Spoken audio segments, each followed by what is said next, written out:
Hello, my name is Matt Moran, and I've been developing liquid hydrogen systems since the mid-1980s.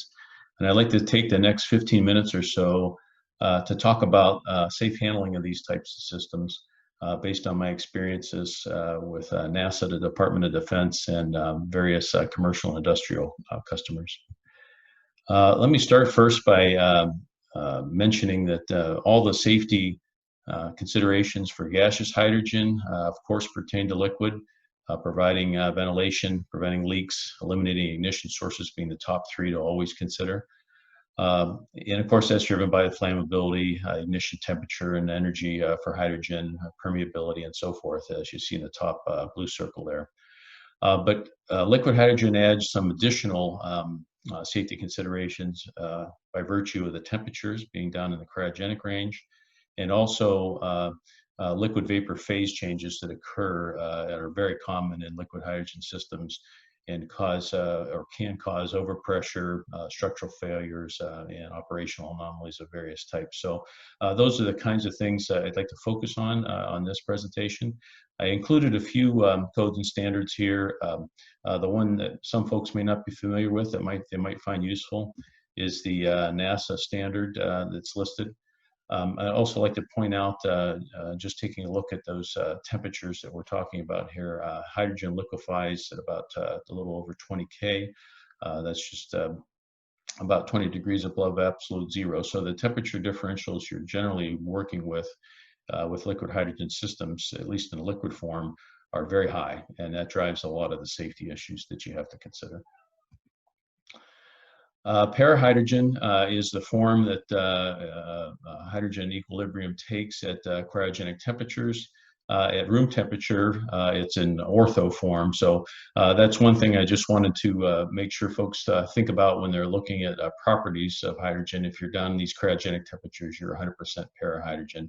That conversion from ortho to para is accelerated by a catalyst and hydrogen production. It's a very exothermic reaction, so you don't want it to happen naturally in your tank because it's around the magnitude of the latent heat of vaporization and will cause quite a bit of boil off. So of course, when you get delivered, it's all in parahydrogen form. The other useful thing I included here, this is from the High Safe organization, the saturation curve that shows the liquid, gaseous, and solid conditions for hydrogen, triple point, boiling point, and then a critical point. This is always good to keep in mind as you're working with liquid hydrogen systems, where your sensors tell you are either on the saturation curve, if it's at an interface, or above or below it, depending on whether you're in liquid or gaseous phase. The other thing that's good to note is on the PV diagram here is for example, at about 1 atmosphere, you've got a 53 times increase in specific volume when you go from liquid to vapor. And that, of course, is what drives your overpressure safety concerns. If you've got a trapped volume of liquid that is absorbing heat and makes that phase transition, you've got a 53 times more volume for the same that you're creating with that phase change that's going to have to be vented to protect the structure that it's in.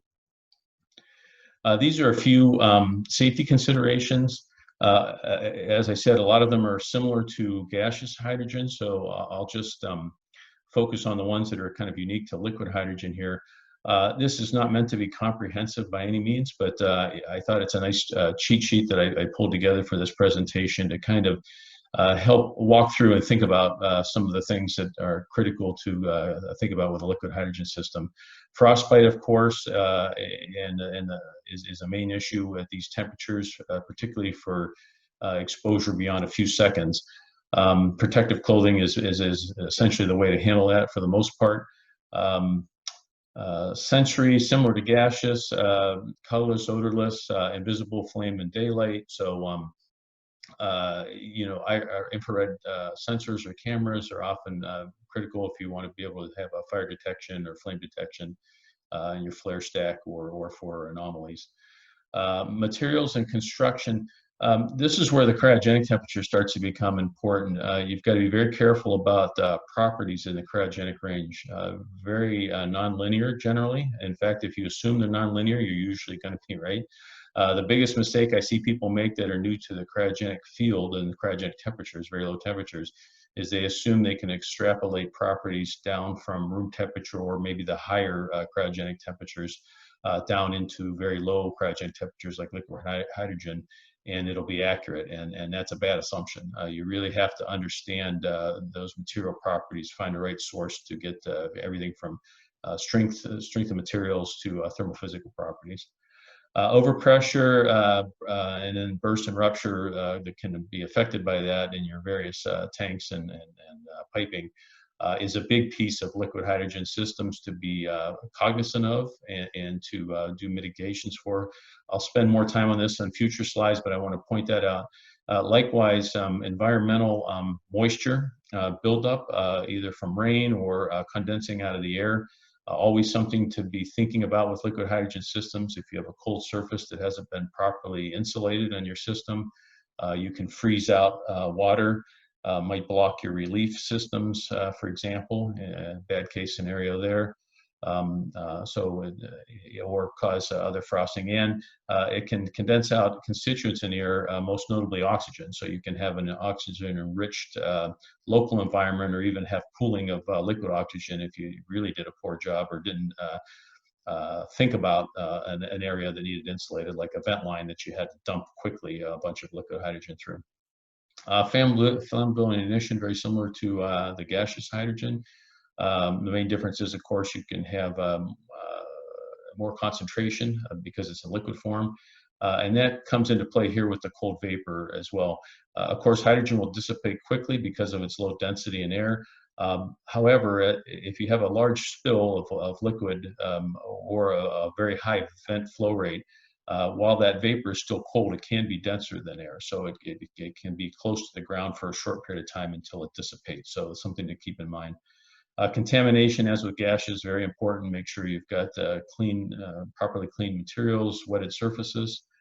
The main thing, kind of a catch-all, is lack of planning. And honestly, that's what you tend to see a lot is gaps in thinking through the system, looking at the failure modes, effects, and analysis. Having the appropriate operational procedures, emergency response, everyone knowing what to do under certain situations. Really, it's the same sort of things you should do with any system, but it's quite important, of course, with liquid hydrogen systems. And then the appropriate safety and design reviews. I thought it might be helpful to talk a little bit about some of the major components and subsystems in liquid hydrogen systems before diving in more into the safety aspects, just to kind of ground the framework a little bit. Double-walled dewars, vacuum jacketed, are the most common storage tankage that's used for liquid hydrogen. These systems usually have insulation, or almost always have insulation in the vacuum space between the double walls. So you get the advantage of the vacuum, which knocks out gas conduction, and then the insulation material also provides you additional insulation. And then in the case that that vacuum is breached, you still have some insulation protecting your liquid hydrogen contents.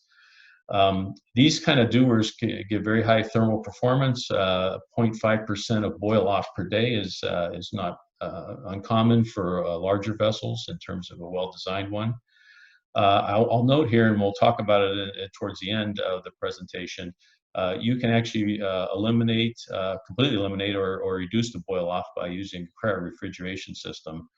And then the trade-off becomes the electrical energy that you put into that cryo-refrigeration system versus the amount of boil off that you mitigate. And that all depends on the value of that, of not having the boil off. But you can get into a storage mode where you're not losing anything to boil off if you have that cryo-refrigeration interface. A little bit about operating pressures, usually kept low with these dewars. I've seen them up higher, 10 to 11 bar in some cases, but that's not terribly common. Most of the time you want to keep it low. Of course, 20 K liquid hydrogen temperatures, 20.3 I think is saturation for 1 atmosphere. Most of these vessels are ASME code designed, tested, and stamped, unless there's a good reason not to do that, and then it starts to get costly when you start to deviate from the oil or pressure vessel code. And so here's an example of non-ASME type tanks. In the space industry, single-walled liquid hydrogen tanks with foam are common on liquid hydrogen launch vehicle stages, either main stages or upper stages. Upper stages are more common. And it was used on the external tank for the shuttle, which is shown at left, a little cutaway of some of the structures. In this picture, the hydrogen tank was the lower 2/3 or so of the external tank. Oxygen was up in this part of the tank. The foam is generally designed to give enough thermal resistance to prevent any of that condensing out of air constituents I mentioned, particularly oxygen. And it also mitigates frost buildup on the external surface. The advantage is it's much lower weight, so you get a lot lower weight storage containment. However, the thermal performance is also much worse than a double wall Dewar, as you can imagine. So you get a very high boil off rate. This is a good trade for things like launch vehicles, where you're loading and then staying on the pad maybe for minutes to a few hours at most, and then only spending minutes in launch mode.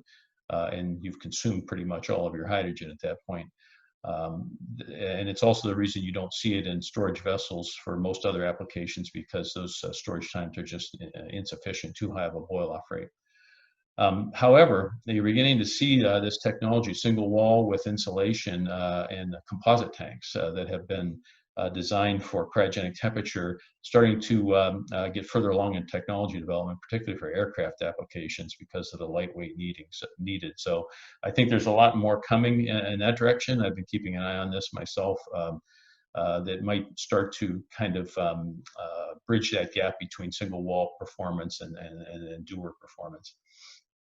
Operating temperatures even lower still, sometimes between 1 and 2 bar, up to about 4 bar, but these tanks are of course made to be as lightweight as possible. So you typically don't have very high operating pressures, or don't want to get much above 2 bar. The lightweight design, because it isn't being built to code, standardized codes, requires a significant amount of analysis and proof testing. So there's a associated cost there and a lot of risk management that goes into going this route with tanks. So it's uncommon outside of the space industry at the moment, but as I said, starting to build up in aeronautics aircraft. This is an important part of liquid hydrogen systems, is choosing your insulation. I mentioned foam. Multi-layer insulation is at the other end of the spectrum in terms of thermal performance. It's your highest performing if you can get it in a hard vacuum. Typically, there's a little picture on the top left here of some sheets, outside sheets. It's, one construction method, at least, is double aluminized mylar sheets with Dacron netting in between to prevent thermal shorts. And in a vacuum, these become then radiation shields. So 25 layers is sort of typical. Some applications more, some less. But you've got good performance in vacuum. And this, on the chart here, this is from Wes Johnson at NASA. A very excellent chart, a lot of good information in here. This is MLI at hard vacuum. You can see that it's got the lowest conductivity value. The issue with MLI is that if you're not in hard vacuums, you start to head towards regular gaseous temperatures. Your gas conduction term starts to go up quite a bit, and you lose the performance that you have down at this lower vacuum level. So depending on the application, if you've got a vacuum jacketed Dewar and you need the best insulation for it for long-term storage, you're going to use MLI typically. And by the way, for those unfamiliar, this is a pressure axis down here in millitorr. 1 atmosphere is towards the end of the axis here, 760 torr. So you're going from hard vacuum on the left-hand side up to about normal 1 atmosphere on the right-hand side. On the other end is foam. I mentioned foam's used for external tank, shuttle tank, and other launch vehicles. It tends to not change that much going from hard vacuum to 1 atmosphere. So what from about 8 or so up to 11 milliwatts per meters K, degrees K. It's a good choice when you're going to be working in either one atmosphere or you have the potential of losing your vacuum or not having vacuum all the time.